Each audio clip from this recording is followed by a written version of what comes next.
चिंता नहीं करनी। सच्ची बात, एक बार निश्चिंत होके देखिए ना, प्रभु के भरोसे में होके तो देखिए ना। आपको पता नहीं कि आपको आगे क्या आवश्यकता है। चाह बाद में पैदा होगी, सामग्री पहले आ जाएगी, व्यवस्था पहले हो जाएगी। तुम भगवत दर्शन की चिंता मत करो, पूज्य बाबा कह रहे, तुम भगवत भजन की चिंता करो कि भजन न छूटने पावे। यही जीवन में लक्ष्य रहा है और यही ग्रंथ बाल्यावस्था से हमारा आदर्श रहा है, जिसको आप सुन रहे हैं। घर में हो या रास्ते में हो या बाहर हो, एकांत में हो या समाज में हो, कहीं भी यदि तुम हो, तुम्हारा स्नेह आराध्य देव से लगा रहे, यही तुम्हारी साधना है। हम बार बार उनका स्मरण करते हैं, उनके चरणों की वंदना करते हैं।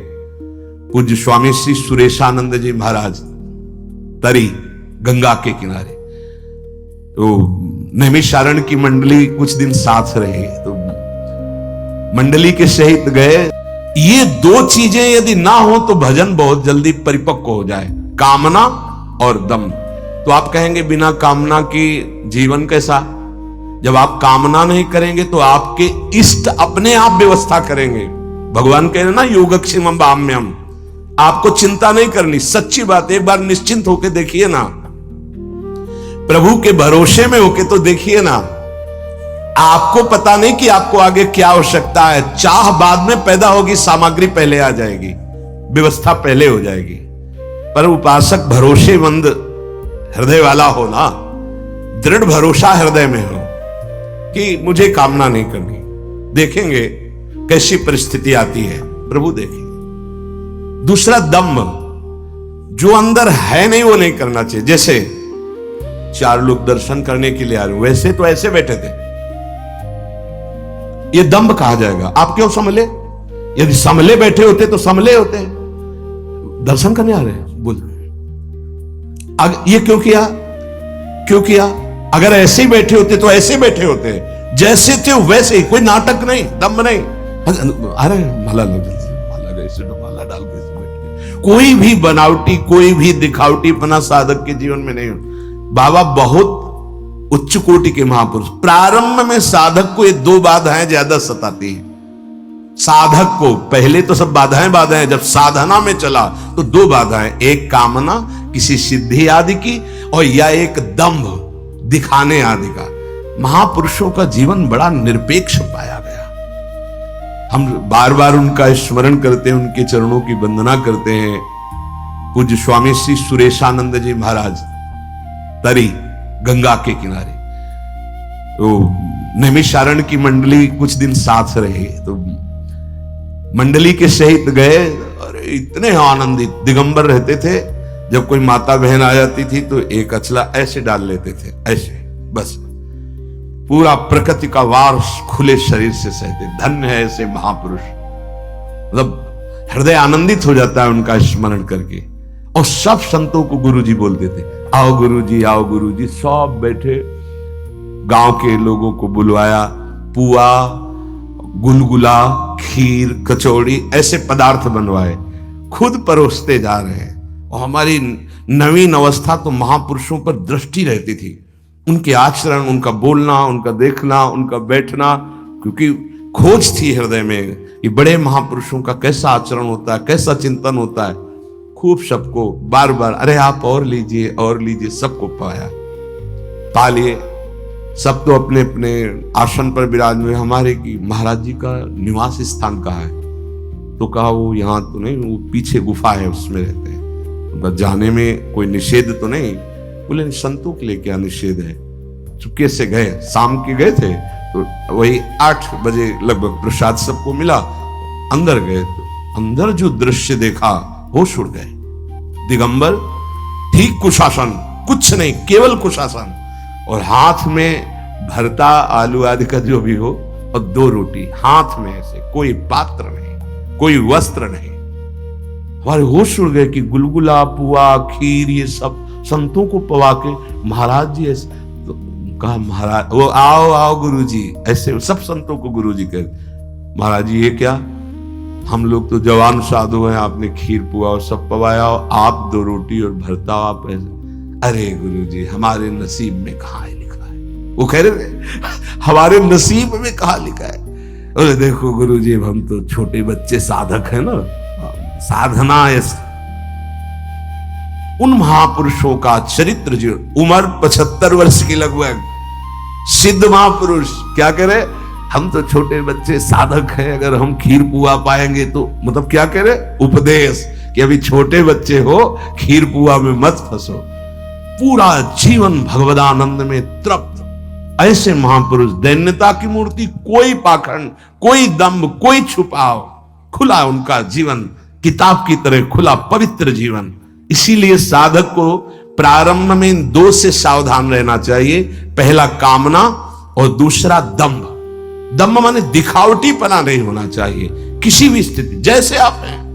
अच्छा कोई राजी भी हो गया तो क्या देगा, नाशवान वस्तु, इसके लिए तुम निकले हो, वो तो तुम्हारे प्रारब्ध में होगी, तुम्हारे इष्ट अपने आप दे देंगे, तुम्हें दंभ करने की जरूरत क्या है। दंभ का स्वयं विरोध करे, नहीं तो साधु संग का प्रभाव नहीं पड़ेगा, और दंभ साधु संग से भी आपको विमुख कर देगा, हटा देगा। वास्तविक भजन तभी होगा जब दंभ और कामना दो पर हमारी दृष्टि रहे कि ये हमारे अंदर ना आने पावे, दिखावटीपना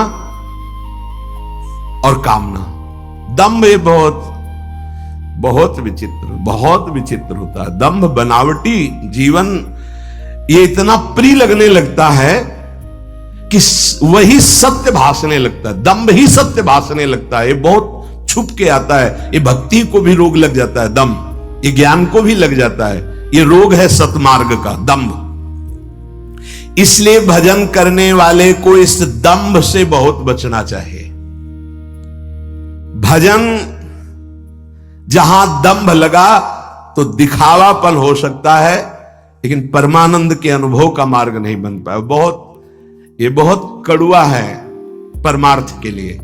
स्वार्थ के लिए तो मीठा लगने लगता है क्योंकि चार लोग प्रभावित हो जाते हैं, पर सत्य मार्ग से भ्रष्ट हो जाता है पक्का।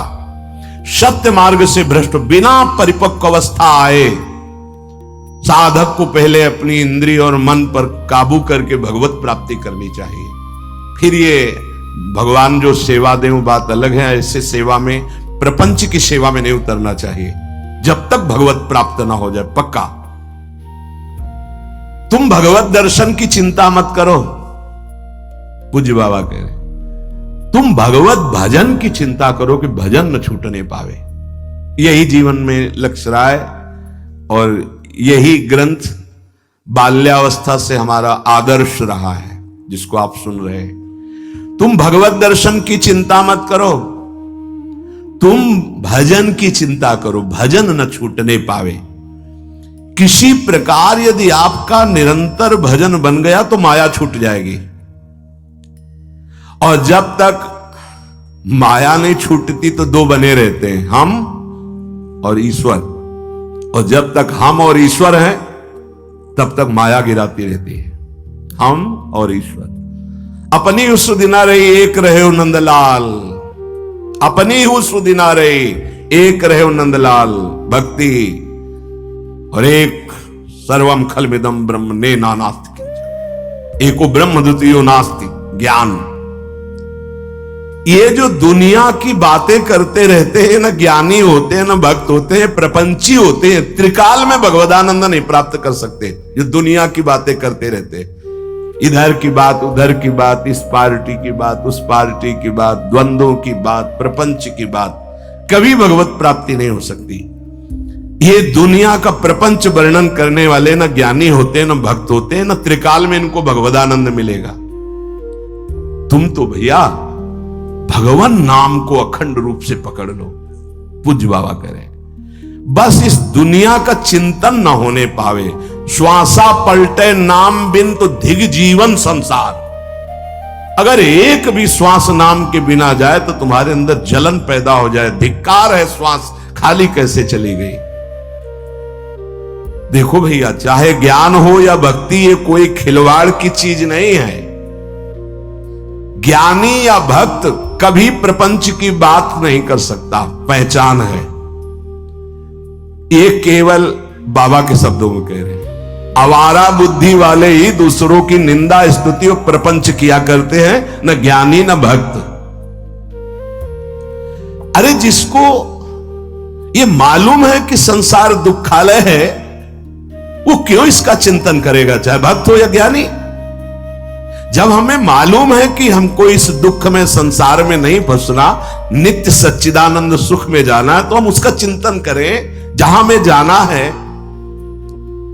चित्त में निरंतर चित्तचूर प्रभु का चिंतन बसा लेना, यही परम वैराग्य की स्थिति है।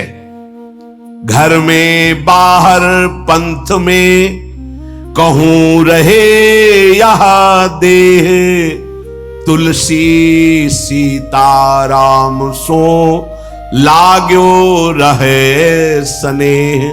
घर में हो या रास्ते में हो या बाहर हो, एकांत में हो या समाज में हो, कहीं भी यदि तुम हो, तुम्हारा स्नेह आराध्य देव से लगा रहे, यही तुम्हारी साधना है। जिसको विषय भोगों में दुख प्रतीत होने लगे, उसे समझना चाहिए मेरे ऊपर गुरु कृपा हो गई। विषय भोग घृणास्पद लगे, दुखद लगे, छी, जान लो हमारे ऊपर गुरु कृपा हो गई। नहीं तो बड़े बड़े ऊंचाई तक इससे गिरते हैं, ये विषय ऐसा है। पर गुरु कृपा में बहुत सामर्थ्य है। बताया है कि कई बार जो बड़ी साधनाओं से नहीं संभला, वो गुरु कृपा से कब गायब हो गया पता नहीं चलता।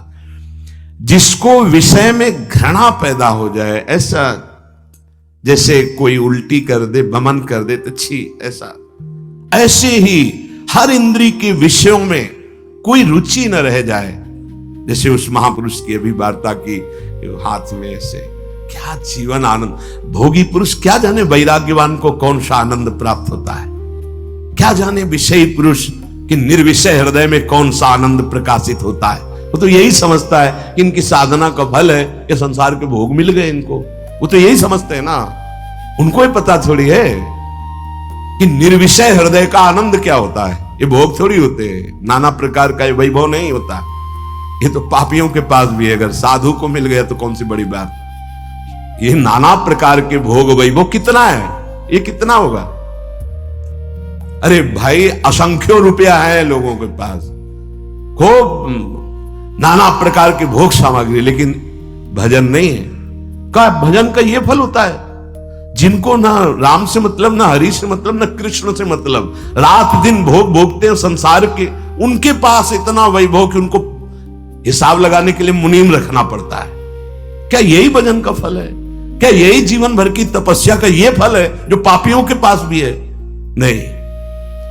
जिसको विषयों में घृणा प्रतीत होने लगे, तभी का ब्रह्मादिक के भोग सब विषम लागत ताई, नारायण ब्रज चंद की लगन लगी है जाई। उसके ऊपर गुरु कृपा है। गुरु कृपा की पहचान, जब विषय घृणास्पद लगने लगे, रमा विलास राम अनुरागी तजत बमन। देखो गुरुदेव चैतन्य महाप्रभु की कृपा हुई श्री रूप जी और सनातन जी पर, तो सम्राट की तरह जीवन था, महामंत्री थे, पर थे पूरे राजा ही। सब भोग विष के समान लगने लगे। भाग करके वृंदावन में कैसे भजन किया, महान वैराग्य की मूर्ति। वृंदावन ऐसे रहे मनो चिन्हारो नाय, परस्पर भी चिन्हार नहीं, केवल प्रिया प्रीतम से चिन्हार। ये जो भजनानंदी मार्ग में आकर विषयानंद की चाट लेते रहते हैं, मुझे नहीं लगता कि ये कभी भजनानंदी बन पाएंगे जब तक विषयानंद का स्वाद लेते रहते हैं। देखो गुरुजन संतजन यही हमारे सच्चे वैद्य हैं। ये विषयानंद की चाट बंद करो तो भजनानंद में स्वाद आ जाएगा, जो नाम है उसका स्वाद मिलने लगेगा। भाई, यदि तुम भगवान को इसी जन्म में प्राप्त करना चाहते हो तो भजन का स्वाद जरूरी है, इसलिए विषयानंद की चाट बंद करो। तुम इतने निर्बल क्यों हो गए हो कि हर विषय तुम्हें रौंद देता है? अरे तुम बहुत बलवान हो, तुम एक बार तो देखो अपनी तरफ। तुम शरीर की तरफ देख रहे हो, इंद्रियों की तरफ देख रहे हो, भोग की तरफ देख, अपनी तरफ देखो तुम कौन हो। भगवान के अंश हो, आनंद समुद्र के अंश हो, तुमको ये सब नहीं चाहिए, तुम भूल से भटक रहे हो। सबसे बड़े बलवान के तुम अंश हो, अर्थात तुम स्वयं बलवान हो। अगर तुम्हें सहारा ही लेना है तो अपने अंशी का लीजिए, अन्य का नहीं। 84 लाख योनियों में तुमने कितने पाप कमाए हैं तुम समझ नहीं सकते। इसीलिए चुपचाप भगवान नाम जपते रहो, आनंद आए या ना आए इस पर ध्यान मत दो।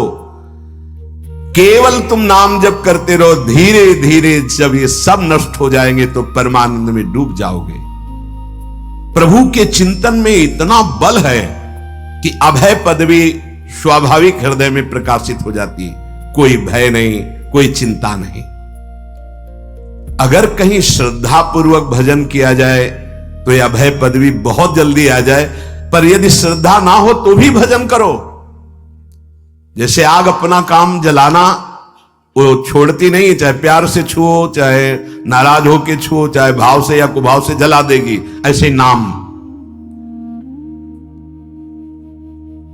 जो भगवान का भजन करते हैं वो कितने भी बड़े पापी हो आगे चलकर महात्मा बन जाते हैं। ऐसा देखा गया, ऐसा पाया गया। पापात्मा पुरुष की यद्यपि भजन में प्रवृत्ति नहीं होती, पर यदि महात्माओं का संग हो जाए तो पापात्मा भी महात्मा बन जाए।